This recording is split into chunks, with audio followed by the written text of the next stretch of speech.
తిరుపతి జిల్లా దుగరాజపట్నంలో greenfield port జాతీయ mega నౌకా నిర్మాణ క్లస్టర్ ఏర్పాటుకు మార్గం సుగమమైంది.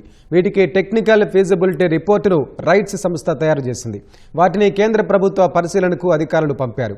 ప్రాజెక్టు పనుల ప్రారంభానికి వీలుగా 2026-27 బడ్జెట్లో కేంద్రం నిధులు కేటాయించిందని, త్వరలో పనులు ప్రారంభమయ్యే అవకాశం ఉందని అధికారులు చెబుతున్నారు.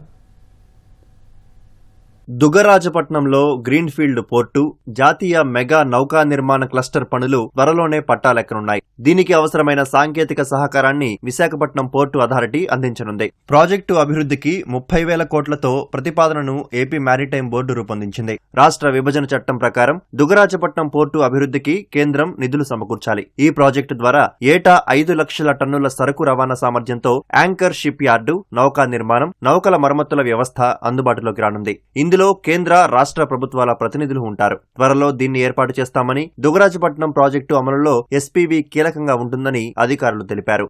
మారిటైమ్ రంగానికి వివిధ విభాగాల కింద 1765 కోట్లు బడ్జెట్లో కేంద్రం కేటాయించింది. అందులో అత్యధిక వాటా దుగరాజపట్నం ప్రాజెక్టుకు దక్కుతుందని అధికారులు తెలిపారు. అక్కడ 2 కిలోమీటర్ల వాటర్ ఫ్రంట్ తో పోర్టు అభివృద్ధి చేయనున్నారు. పోర్టు నిర్మాణానికి అయ్యే ఖర్చును ప్రభుత్వం భరిస్తుంది. డెవలపర్ ను గుర్తించి వారికి క్లస్టర్ అభివృద్ధి పనులు అప్పగించనున్నారు. ఈ ఖర్చును పీపీపీ విధానంలో ప్రైవేటు డెవలపర్ భరిస్తారు. రాష్ట్ర ప్రభుత్వం తన ఈక్విటీ కింద భూములు ఇస్తుండగా నిర్మాణ వ్యయాన్ని కేంద్రం భరిస్తుంది. 10 ఏళ్లలో ప్రాజెక్టును పూర్తి చేసే అవకాశం ఉంది.